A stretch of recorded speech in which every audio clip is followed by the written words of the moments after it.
कल के जैसा ही Go! आज भी हम लोग पहले चैप्टर के दो इम्पोर्टेंट क्वेश्चन पे डिस्कस करने वाले हैं। पहला क्वेश्चन है right the HCF and LCM of the smallest odd composite number and the smallest odd prime number. If an odd number p divides q square, ये क्या है q square, then will it divides q cube also. तो question को अच्छे से समझना बहुत important है। क्या बोला है? Right the HCF and LCM of smallest odd composite number. तो पहले ये जानना इम्पोर्टेंट है कि ऑड कंपोजिट नंबर क्या होता है। तो ये सबको पता है कि जो प्राइम नहीं होता वो कंपोजिट होता है, मतलब जिनका दो से ज़्यादा फैक्टर होता है वो क्या होता है कंपोजिट नंबर। जैसे कि हमारा क्या है 4, 6 और 8, 9, ठीक है। लेकिन 4 हुआ, 6 हुआ, 8 हुआ या 9 हुआ, इन सब में ऑड कौन सा है? 9। और सबसे पहला ऑड नंबर कौन सा है जो कि कॉम्पोजिट है? वो क्या है? 9। वो क्या होगा? 9, ठीक है। And the smallest odd prime number. तो प्राइम नंबर कहाँ से स्टार्ट होता है? 2, 3। कोई 1 मत बोलना, 1 ना प्राइम है ना कॉम्पोजिट है, ठीक है। तो क्या होगा? 2, 3 ये सभी क्या है? प्राइम है, बट 2 इवन है, ऑड नहीं। तो ऑड सबसे पहला ऑड प्राइम नंबर क्या है? 3। क्या है? 3। ये समझ में आया? अब आगे देखो। Therefore HCF ऑफ 9 and 3 3 होगा। पता है 9 का फैक्टर क्या होगा? 3 इंटू 3 करोगे एलसीएम, और 3 तो कॉमन क्या मिला? फैक्टर कौन सा कॉमन मिला दोनों में? 3। तो HCF क्या होगा? 3। और एलसीएम क्या है? दोनों में कॉमन मिले वो भी, मतलब 3, और जो बच जाए वो भी, मतलब 9। एलसीएम क्या हुआ? 9। Now if an odd number p divides q square, then p is one of the factor of q square। ये तो हम लोग को पता है कि वो क्या है, वो उसको डिवाइड कर रहा है। क्या क्वेश्चन में यहाँ पे देखोगे, ध्यान से दिखा रहा हूँ मैं, यहाँ पे ध्यान से देखो।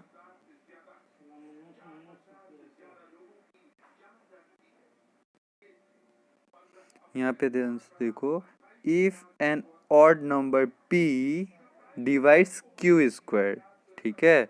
ये बोलने का यहाँ पे मतलब क्या हुआ कि p q स्क्वायर को डिवाइड कर रहा है, then will it divides q cube. तो p q स्क्वायर को डिवाइड कर रहा है, इसका मतलब क्या है कि q स्क्वायर का अगर फैक्टर निकालोगे तो उसमें p भी होगा। मैंने जब ये चैप्टर स्टार्ट किया था तभी बताया था कि कोई भी नंबर किसी का फैक्टर तभी होगा जब उसका प्राइम फैक्टर निकालो तो उसमें से वो नंबर होना चाहिए। तो यही कॉन्सेप्ट पे यहाँ पे ये समझा बोला हुआ है। If an odd number p divides q square, then p is one of the factors of q square, that is I dot e का मतलब क्या होता है? यहाँ पे जो I dot e लिखा हुआ है इसका मतलब क्या होता है? that is, इसका मतलब कि q square equal to P M.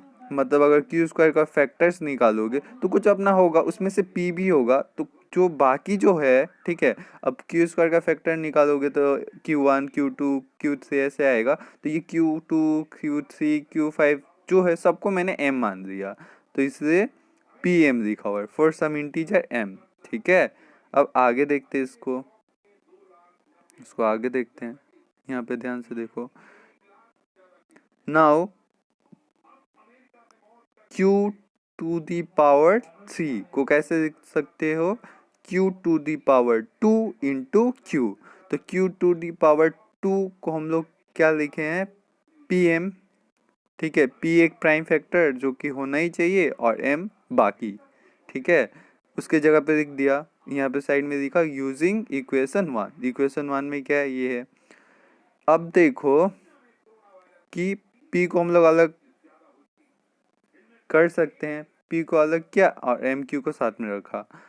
तो अब q क्यूब का ये सब क्या है, p हुआ, m हुआ, q हुआ, ये सभी क्या है, फैक्टर्स है ना, क्योंकि इक्वल टू यही आ रहा है ना। तो इससे प्रूफ होता है कि p is a factor of q to the power 3। Also implies, ये किस चीज का साइन है, इम्प्लाइज का साइन है p divides q to the power 3। तो अगर मान लो कि ये साइन में कुछ प्रॉब्लम आता है, इसलिए मैंने हाथ से भी लिखा हुआ है, यहाँ पे भी देख लो, स्मॉलेस्ट ऑड कॉम्पोजिट नंबर, ये सब समझ में आया होगा। यहाँ पे देखो ध्यान से, मैं दिखाऊं। Now if an odd number p divides Q square, जो कि बताया था कि p क्यू स्क्वायर को डिवाइड करेगा, तब इसका मतलब क्या हुआ कि p is one of the factor of Q square.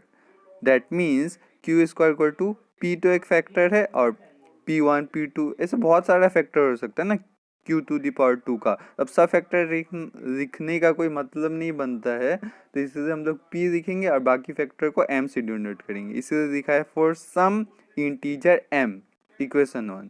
फिर आगे बढ़ेंगे। Now q to the power 3, तो q टू दी पावर 3 को q to the power 2 into Q लिख सकते हैं, और q टू दी पावर 2 का वैल्यू कितना है, pm। तो p को अलग करेंगे तो p इंटू क्या हो जाएगा, एम क्यू। ठीक है, तो p क्या हुआ, p एम क्यू क्या हुआ, q टू दी पावर 3 का भी फैक्टर हुआ ना, तो p is a factor of q to the power 3, also p divides q square. बस ऐसे ही सिंपली प्रूफ करना है, इतना टफ भी नहीं है जितना हमको लगता है। अब अगले क्वेश्चन पे, if the HCF of 657 and 963 is expressible in the form of 657x plus 963 into -15, तो इसमें इस टाइप का जब भी क्वेश्चन है, ज़्यादा ये नहीं सोचना है कि फॉर्म क्या है। सबसे पहले जो हमको पता है एचसीएफ निकालने का, वो जो मेथड है, ठीक है, उसको यूज़ करना है। तो हमने भी देखो यहाँ पे हाथ से लिख के किया, 657 इंटू 1 657 माइनस किए 306 आया। फिर ये जो डिवाइजर था हमारा 657, वो क्या बन जाएगा, डिविडेंड, और जो रिमाइंडर है वो क्या बन जाएगा, डिवाइजर। तो डिवाइड हुआ तो 606 इंटू 2 45, ऐसे ये प्रोसीड होगा। तो जहाँ पे 0 आएगा तो ये हमारा जो 9 है, ये क्या है हमारा, ये हमारा जो 9 है ये क्या है, दोनों का एचसीएफ। ठीक है, आगे देखते हैं, इस चीज़ को स्टेप बाय स्टेप समझते हैं। तो बाय यूक्लिड डिवीज़न लेमा बोल सकते हो, या मैंने जो लिखा है समझ सकते हो क्या है। इसमें जो हमने किया है उसको स्टेप बाय स्टेप लिखना है। 963 ये हमारा क्या है, डिविडेंड। तो लेफ्ट हैंड साइड में क्या होता है, dividend equal to divisor into quotient plus remainder. तो डिवाइजर क्या था हमारा 657, क्वेसेंट कितना था 1 इंटू हुआ प्लस रिमाइंडर। देख के आ रहा है, स्टेप 1 देख के समझ में आ रहा है, स्टेप 1 किया हुआ है। तो here the divisor is this and remainder is this, ये तुम लिख भी सकते हो नहीं भी लिख सकते हो। अगेन अब हमारा जो क्या था, रिमाइंडर था, वो क्या डिवाइजर बन जाएगा, और जो पहले वाले स्टेप में डिवाइजर था वो क्या बन जाएगा, डिविडेंड।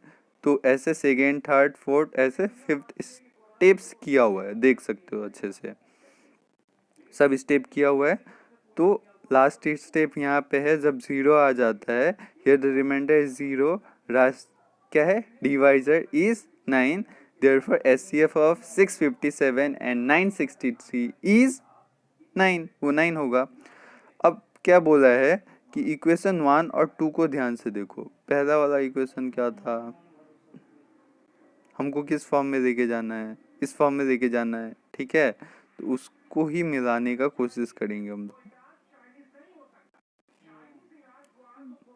ठीक है, तो ये हमारा एक इक्वेशन है। ठीक है, तो यहाँ से क्या करेंगे, x का वैल्यू लाना है हम लोग का। यहाँ पे अच्छे से देखो, समझने में कोई प्रॉब्लम नहीं होना चाहिए। यहाँ पे क्या है, गिवन द SCF ऑफ, क्या लिखा हुआ है, given the SCF of this and this is in the form of this. तो मतलब 657 और 963 का SCF को किस फॉर्म में लिख सकते हैं, इस फॉर्म में। तो हमने स्टेप बाय स्टेप SCF किया तो कितना आया, 9। इसका मतलब क्या हुआ, ये जो 9 है वो किसकी इक्विवेलेंट है, 657x प्लस 963 इंटू -15 इसके इक्वल है।